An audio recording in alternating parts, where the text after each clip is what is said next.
நாள் என் செய்யும் வினைதான் என் செய்யும் என்னை நாடி வந்த கோள் என் செய்யும் கொடுங்கூற்று என் செய்யும் குமரேசர் இரு தாளும் சிலம்பும் சதங்கையும் தண்டையும் சண்முகம் தோளும் கடம்பும் எனக்கு முன்னே வந்து தோன்றிடனே.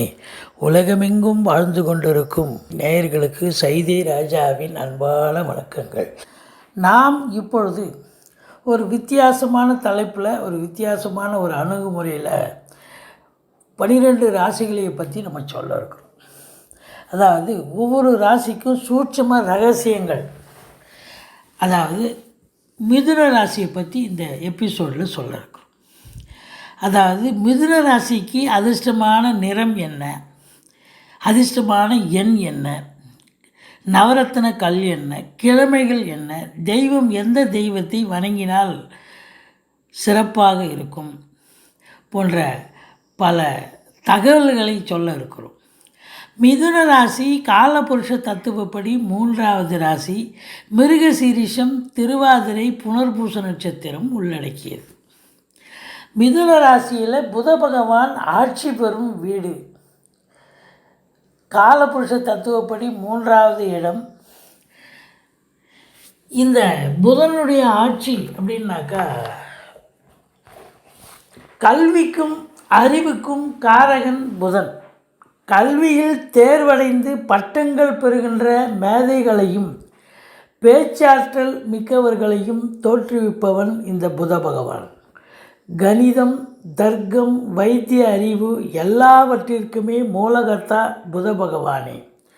உன்னதமான நாடக அமைப்பு, உயர்ந்த நடன அமைப்பு ஆகியவைகளுக்கும் புதன் பலம் அடிப்படையாக இருக்க வேண்டும். புத்தக வெளியீடு, நூலாக்கும் ஆகிய தகுதிகளை அளிப்பவனும் இவனே. இருபொருள் பட பேசும் திறன் கொண்ட நிலை இருக்கும் பட்சத்தில் புதன் நன்றாக இருந்தால் அப்படி இருபொருள் பட பேசுவார்கள். பளிச்சென்ற உச்சரிப்பு, நகைச்சுவை ததும்பமான அதாவது நகைச்சுவை ததும்பும் நயமான பேச்சு இவற்றிற்கு புதன் பலமே காரணமாகும். உடலில் நரம்பு இவன், நரம்பு அமைப்பு முறையின் ஆதாரம் இவன். அதாவது புதன் சரியில்லாத பட்சத்தில் இருந்தால் ஒரு ஜாதகருக்கு நரம்பு சம்பந்தப்பட்ட பிரச்சனைகள், வியாதிகள் வரும் அப்படின்னு சொல்லலாம். பஞ்சபூதங்களில் வடக்கு திசைக்கு உரியோன். ஜாதகத்தில் பாபரோடு சேர்ந்தால் இவர் பாபராகி விடுவார், சுபரோடு சேர்ந்தால் இவர் சுபராகி விடுவார். யாரோடு சேராமல் இருந்தால் சுப பலனையே தருவார். அப்போ தனித்து இருந்தால் ரொம்ப நல்லது. சுபரோடு சேர்ந்தால் சுப பலன், பாவரோடு சேர்ந்தால் பாவ பலன் தருவார் அப்படின்னு சொல்கிறாங்க. கிரகங்களில் இவன் அலி. வித்தைகளில் ஜோதிடம் இவனுக்கு விசேடமானது. குதிரை வாகனத்தோன். மிதுனம் கன்னி ராசிகளுக்கு உரியவன். மீனம் நீச வீடு, கன்னி உச்ச வீடு. சூரியன் சுக்கிரன் இருவரும் இவர்களுக்கு நண்பர்கள். செவ்வாய் குரு சனி மூவரும் சமமானவர்கள். ஆனால் சந்திரன் பகைவன். ஆயில்யம், கேட்டை, ரேவதி போன்ற 3 நட்சத்திரங்கள் புதனுடைய ஆதிக்கம் உடையது. ஜாதகத்தில் புதன் ஆட்சியோ உச்சமோ அல்லது சுப கிரகங்களோடு சேர்ந்திருப்பது இவனது தசா புத்தி நடக்கும் பொழுது அந்த ஜாதகரை உன்னதமான நிலைக்கு உயர்த்தி விடுவான் என்று சொன்னால் ஐயமில்லை. இப்பொழுது நாம் மிதுன ராசியினுடைய சூட்சமங்களை தான் நம்ம பார்க்குறோம். மிதுன ராசி அப்படின்னும் பொழுதே அறிவு, திறமை, புத்திசாலி நிறைந்தவர்கள். பெரும்பாலும் பார்த்திங்கன்னா இவங்களுக்கு உடல் பலத்தை விட அறிவு பலம் சிறப்பாக இருந்து யதார்த்த வாழ்க்கையில் வெற்றி பெறக்கூடியவர்கள். சூழ்நிலைக்கு தகுந்தவாறு தன்னை பேசி காரியம் சாதிப்பதில் இவர்களுக்கு நிகர் இவர்களே. ஆனால் எல்லோருடைய பேச்சையும் இனிக்க பேசி கேட்டுப்பாங்க. ஆனால் முடிவு இவங்களாக தான் எடுப்பாங்க. மற்றவர்களுடைய முடிவை இவர்கள் ஏற்றுக்கொள்ள மாட்டார்கள். இந்த மிதுன ராசிக்கு 2ஆம் இடம் அப்படின்னு சொல்லிங்கனாக்கா கடகம். இந்த கடகத்தில் தான் வந்து பார்த்திங்கன்னு சொன்னால் சந்திர பகவான் ஆட்சி பெறுகிறார். இருந்த போதிலும் இந்த சந்திரன் புதனுக்கு நண்பன் அல்ல, பகைவன். அதனால் இந்த பொருளாதார நிலையில் இவங்க பெரும்பாலும் பெருசாக ரொம்ப இது பண்ணிக்க மாட்டாங்க. பொருள் தேடி இவர்கள் போக வேண்டாம், இவர்களை தேடி பொருள் வரும். ஏன்னா இவர்கள் அறிவு ஜீவிகள். இவங்க பொறுத்தவரையிலையும் மற்றவங்க ஃபிசிக்கல் எஃபோர்ட்டு போட்டால் இவங்க மேனுவல் எஃபோர்ட், அதாவது இவங்க வந்து பார்த்திங்கன்னா மூளையை பலமாக கொண்டு வேலைகளை செய்து சம்பாத்தியம் செய்யக்கூடியவர்கள். இப்போது இந்த மிதுன ராசியில் மிருகசீரிஷ நட்சத்திரம் இருக்குது. அவங்க ஸ்ரீ சந்திர சூடேஸ்வரரை வழிபாடு செய்யணும்னு நம்ம சொல்லிகிட்ருக்கோம். திருவாதிரைக்கு சிவபெருமானையும், புனர்பூச நட்சத்திரத்துக்கு ஸ்ரீ ராமபிரான் வழிபாடு செஞ்சீங்கன்னு சொன்னால் இந்த நட்சத்திரத்துக்கு அதி தேவதையே இவங்க தாங்க. இப்போ உதாரணத்துக்கு புனர்பூச நட்சத்திரத்தில் ஒருத்தர் பிறந்தார்னு சொன்னால் காலையில் எழுந்து 108 முறை ராமனுடைய நாமத்தை சொல்ல சொல்ல அவர் வாழ்க்கை ரொம்ப செம்மையாக இருக்கும் என்பதில் எல்லளவும் ஐயமில்லை. இப்போது 2ஆம் இடம் அப்படின்னும்போது 2ஆம் இடத்துல உங்களுக்கு குரு பகவான் உச்சமடைகிறார். 7ஆம் இடம் பாதகாஸ்தானம் என்று சொல்லக்கூடிய இடம். 7ஆம் இடத்து அதிபதி உச்சம் பெறுகிறார். 2ஆம் இடத்துல வந்து உச்சம் பெற்றுகிறார் சொன்னாக்கா அது ஏற்கனவே சந்திரனுக்கும் இவருக்கும் புதனுக்கும் ஆகாது. அப்போது இந்த ராசி அன்பர்களுக்கு பாதகாதிபதி உச்சம் பெறக்கூடாது.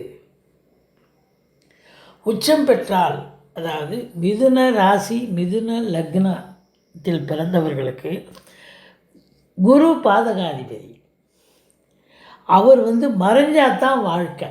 மறையலைன்னு சொன்னாக்கா வாழ்க்கை வந்து கேள்விக்குறி. அதே நேரத்தில் அந்த தசாபுத்தி இளமையில் வரக்கூடாது. கிட்டத்தட்ட ஒரு 40 வயசுக்குள்ளே, 20 வயசுலேருந்து ஒரு 50 45 வயசுக்குள்ளே வந்துச்சின்னு சொன்னால் பாதகத்தை செய்யும், தார தோஷத்தை ஏற்படுத்தும் அப்படின்னு நம்ம சொல்லலாம்.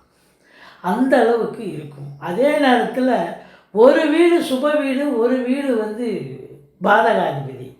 அதாவது குடும்பம் கேட்டால் வேலை சிறப்பாக இருக்கும், சம்பாத்தியம் சிறப்பாக இருக்கும். ஆனால் இந்த ஸ்தானாதிபதி மறையணுங்க. 3, 6, 8, 12 மறைஞ்சால் தான் வாழ்க்கை சிறப்பாக அமையும்.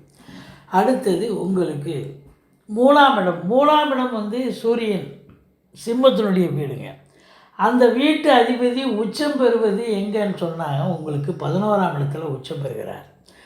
அப்போது உங்களுக்கு இளைய சகோதர சகோதரிகள் இருந்தால் அவர்களால் உங்களுக்கு ஆதாயம் கிடைக்கக்கூடிய ஒரு நிலை இருக்கும் இந்த மிதுன ராசி என்பவர்களுக்கு.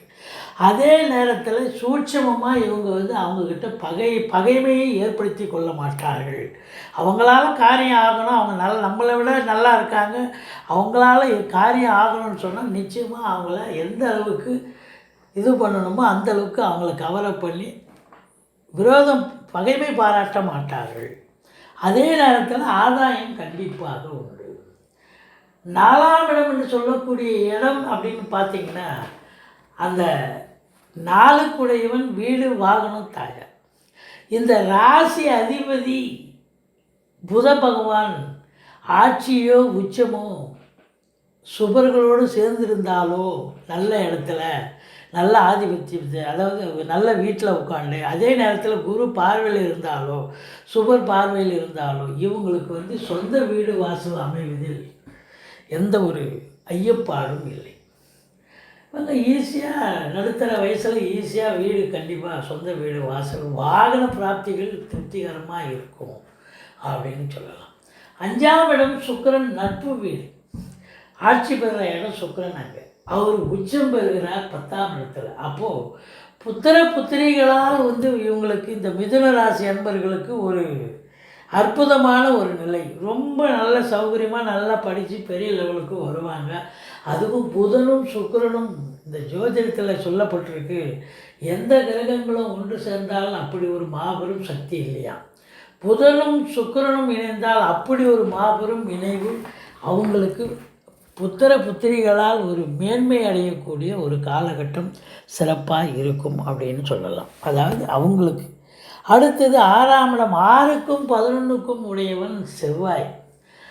அதனால் உங்களுக்கு பார்த்தீங்கன்னு சொன்னால் இந்த 6க்குடையவன் உங்களுக்கு 2ஆம் இடத்துல நீச்சம் அடையலாம். அப்போது பணம் கொடுக்கல் வாங்கல் நண்பர்களிடம் சரி இல்லை தெரிந்தவர்களிடம் சரி நீங்கள் கொடுக்கல் வாங்கல் கொஞ்சம் ஜாக்கிரதையாக பண்ணணும். லேவாதேவி பண்ணுறது ஜாக்கிரதையாக பண்ணால் தான் நீங்கள் ஜெயிக்க முடியும் அப்படிங்கிறது ஒரு நிலை. அடுத்தது 7ஆம் இடத்தை பற்றி நம்ம சொல்லிட்டோம். பாதகஸ்தானம் குரு. அவர் குருவாக இருந்தாலும் இந்த மிதுன ராசி மிதுன லக்னத்திற்கு பாதகஸ்தானாதிபதி. அவர் மறைஞ்சாதான் வாழ்க்கை. அடுத்தது 8ஆம் இடம் 9ஆம் இடம் சனி பகவானுடைய வீடாகிறது. 8ங்கிறது கூட ஓகே தான், ஒன்றும் பிரச்சனை இல்லை. 9ஆம் இடம் தந்தை வழி சொந்தங்களால் ஆதாயம் கிடைக்க பெறுவீர்கள், யோக பாக்கியங்கள் கிடைக்க பெறுவீர்கள் அப்படின்னு சொல்லணும். புதனுக்கு சனி நண்பன், அதனால் எந்த பிரச்சனையும் கிடையாது. உங்களுக்கு பார்த்தீங்கன்னு சொன்னால் 10ஆம் இடத்து அதிபதி குருவாக வருவதால் நீங்கள் குருத்துவமான தொழில் தான் பெரும்பாலும் செய்வீங்க. ஏன்னா நீங்கள் படிச்சிருப்பீங்க, படிக்கலைனாலும் அதுக்கு நிகரான ஒரு தொழிலை தான் தேர்ந்தெடுத்துப்பீங்க. ரொம்ப அறிவுஜீவி, ரொம்ப இதுவாக இருக்கக்கூடிய ஒரு நிலை இருக்கும். அப்போ 10க்குடையவன் குருவாக இருப்பதால் குருத்துவமான தொழில் பெரும்பாலும் பார்த்திங்கன்னா படிச்சுட்டு பெரிய லெவலில் இருக்கக்கூடிய ஒரு நிலை. அதாவது நீங்கள் மருத்துவம், வழக்கறிஞர் மற்றும் பார்த்திங்கன்னு சொன்னாக்கா நீதித்துறை, பிறகு இப்படி ஆசிரியர்கள், பேராசிரியர்கள், கல்வித்துறையில் பிரிந்து வங்கித்துறை, இது ஜோதிடத்துறை, ஆன்மீகத்திலையும் பெருசாக இருக்கக்கூடிய ஒரு நிலை. இப்படி பலவாறாக நீங்கள் சிறந்து விளங்குவதால் உங்களுக்கு ரொம்ப சிறப்பானதொரு ஒரு உயர்வான நிலைக்கு நீங்கள் இருப்பீங்க. அதே நேரத்தில் உங்களுக்கு இந்த மிதுன ராசியில் பிறந்தவங்க ஒரு முறை திருவெண்காடு சென்று புத பகவானை வணங்கிவிட்டு வந்தால் வாழ்க்கையில் சிறப்புகளை பெறுவீர்கள். மிதுன ராசி அன்பர்கள் புதனுடைய ஆதிக்கம் இருப்பதால் இந்த புதனுக்கு பார்த்தீங்கன்னு சொன்னாக்கா நம்ம ஏற்கனவே சொல்லியிருக்கோம், இவங்க அறிவு ஜீவிகள், இவங்க திறமைசாலிகள். எதையும் ரொம்ப அவசரமாக எடுத்து செய்ய மாட்டாங்க, நிதானமாக செயல்படக்கூடியவர்கள் இவர்கள். அதாவது உடல் பலத்தை விட அறிவு பலம் சிறப்பாக இருந்து யதார்த்த வாழ்க்கையில் வெற்றி பெறக்கூடிய அன்பர்கள் இவர்கள்னு சொல்லியிருக்கோம். இப்போது இந்த மிதுன ராசியில் பிறந்தவர்களுக்கு அதிர்ஷ்டமான எண் 5, 6, 8. அதிர்ஷ்டமான நிறம் பச்சை நீலம். அதிர்ஷ்டமான நவரத்தினக்கள் மரகத பச்சை. அதிர்ஷ்டமான கிழமை புதன், வெள்ளி, சனி. அதிர்ஷ்டமான தெய்வம், அதாவது இஷ்ட தெய்வம் அல்லது இவங்களுக்கு வணங்க வேண்டிய தெய்வம் ஸ்ரீ மகாவிஷ்ணு. இந்த மிதுன ராசிக்கு துலா ராசியும் கன்னி ராசியும் ஒத்து போகக்கூடிய ராசிகள் அப்படின்னு நம்ம சொல்கிறோம். ஆனால் இப்போ நம்ம ஜோதிட ரீதியாக சில கருத்துக்களை சொல்லி வந்தோம். நம்மளுடைய நிலைப்பாடு ஒரு வித்தியாசமானது என்று சொல்லியிருந்தோம். 7ஆம் இடம் பாதகாதிபதியாக இருப்பதால் 7ஆம் இடம் பாதகாதிபதி குரு பகவான் தானே. அவர் பாதகாதிபதியாக இருப்பதால் நீங்கள் குரு பகவானை வழிபாடு செய்தால் இந்த மிதுன ராசி அன்பர்கள் ரொம்ப சிறப்பாகவே இருப்பாங்க, எந்த பிரச்சனையும் இருக்காது. ஏன்னு சொன்னால் உங்களுக்கு பாதகாதிபதி அந்த குருவை வழிபாடு செய்யணும். குரு அப்படின்னு சொன்னாக்கா உங்களுக்கு ஏதாவது ஒரு குருவை எடுத்துக்கொள்ளலாம். லைக் ராகவேந்தர், சாய்ராம், காஞ்சி பெரியவா, இப்படி இல்லை தட்சிணாமூர்த்தியை வழிபாடு செய்யலாம். இப்படி நீங்கள் வழிபாடு செய்ய செய்ய அந்த குருவால் ஏற்படக்கூடிய தீமைகள் தலைக்கு வர்றது தலைப்பாக போயிடும். அது மாதிரி அதிர்ஷ்ட கல் அப்படின்னு சொல்லும் பொழுது நம்ம கனக புஷ்பராகம் நம்ம செலக்ட் பண்ணுறது. ஏன்னா பாதகாதிபதியினுடைய கல்லை நம்ம அணிந்து கொண்டுன்னு சொன்னாக்கா ரொம்ப சிறப்பாக வருவீங்க. கனக புஷ்ப ராகத்தை அணிந்து கொள்ளுங்கள். 10-15 வயசுலேருந்து போடுற கடைசி வரைக்கும் ஃபார் எவர், கடைசி வரைக்கும் நீங்கள் அந்த கல்லை கழட்டவே வேண்டாம். ரொம்ப சிறப்பு. எதிரிகளை அரவணைத்து செல்லக்கூடிய ஒரு நிலை ஏற்படும். குரு பகவானால் எந்த ஒரு பிரச்சனையும் இருக்காது அப்படின்னு நம்ம சொல்கிறோம். இப்பொழுது நீங்கள் உங்களுக்கு எல்லா வளமும் நலமும் கிடைக்க நான் எப்பொழுதும் பூஜிக்கும் ஸ்ரீ ராகவேந்திரரை வணங்குகிறேன். வாழ்க வளமுடன். ஸ்ரீ குபேரன் டிவியை பார்த்தமைக்கு நன்றிகள். மேலும் இது போன்ற தகவல்களை தெரிந்து கொள்ள ஸ்ரீ குபேரன் டிவியை சப்ஸ்கிரைப் செய்யுங்கள். மறக்காமல் பெல் ஐக்கானை கிளிக் செய்யுங்கள்.